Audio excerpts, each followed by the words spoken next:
أملاخ بزح ساعن ببزح منقدن قدم نبوتاتنا ونبيات كيرو تزاربو أبزن دحروت معالفتات كنا بتوراس كله زقبرو ون علم زفتر ودو غيرو تزاربنا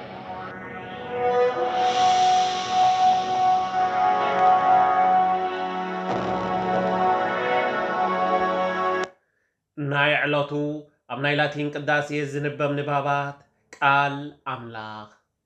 قداماي نباب قداماي ملختي باولوس نابت ميديوس مراف سلسته كفقدي 14 كسع فقدي 16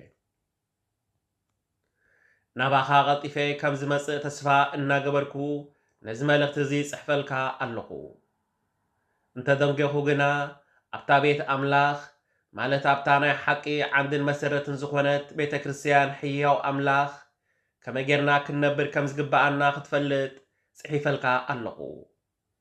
واتي بسقا سب تقلصي بمنفس أدقي بملاختي ترأي أمنغو هزاب تسبكي أبا عالم تأمني بخبر على جذبلنا إمنتنا مستير برقز عبيئيو كلاي نباب كم مزمور داويت مزمور 111 كفقدي حدك سع فقدي 10 نغزابير أمسغنو نغزابير أب ጉባኤ ህዝቡ በሙሉእ ልበይ ከመስግኖ እየ ግብርታት እግዚአብሔር ዓቢዩ እቶም ብኡ ዝተሓጎሱ ኩሎም የሰንትንዎ ግብሩ ክቡርን ግርማ ዝመልኦን እዩ ጽድቁ ከዓ ንዘለዓለም ይነብር እንተኣምራቱ ከም ንዝክሮ ገበረ እግዚአብሔር መሓርን ርኅሩሕን እዩ ንዝፈርህዎ ምግቢ ይህቦም ንኺዳኑ ንዘለዓለም ይዝክሮ ንህዝቡ ርስቲ ኣሕዛብ ብምሃቡ ሓይሊ ግብሩ ኣርኣዮም ዝገብሮ ዘበለ ኩሉ ሓቅን ቅኑዕን እዩ ትእዛዙ ኩሉ እሙን እዩ ንዘለዓለም ዓለም ይነብር ብሓቅን ብቕንዕናን ዝተዋህበ እዩ ንህዝቡ ድሕነት ዝተደደሎም ዘለዓለማዊ ኺዳን ከዓ ሃቦም ንሱ ቅዱስን ዘፍርሕን እዩ ንእግዚአብሔር ምፍራህ መጀመርታ ጥበብ እዩ ነቶም ትእዛዙ ዝፍጽሙ ኩሎም ከዓ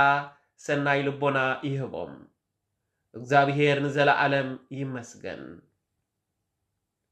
ሳልሳይ ንባብ ካብ ወንጌል ሉቃስ ምዕራፍ 7 ካብ ፍቕዲ 31 ክሳብ ፍቕዲ 35 እምበር ንሰብ እዚ ወለዶ እዚ ብምንታይ ክምስለሎም እየ ንመንከ ይመስሉ ነቶም ኣብ ዕዳጋ ዝቕመጡ እሞ ንሓድሕዶም ተጸዋዊዖም እምብልታ ነፋሕናልኩም ኣይሰማዕኩምን ኣልቀስናልኩም ኣበኸኹምን ዝበሃሉ ቆልዕዮም ዝመስሉ እንጌራ ዘይብልዕን ወይኒ ዘይሰትን ዮሃንስ መጥምቕ እንተመፀ ጋኒን ኣለዎ ትብሉ ዝበልዕን ሰትን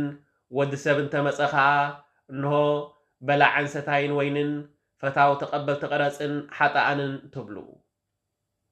ጥበብ ግና ብኩሎም ደቃ ረትዐት እዚ ቃል እግዚአብሔር አምላኽ እዩ ቃል እግዚአብሔር አምላኽ ዝተመስገነ ይኹን እግዚአብሔር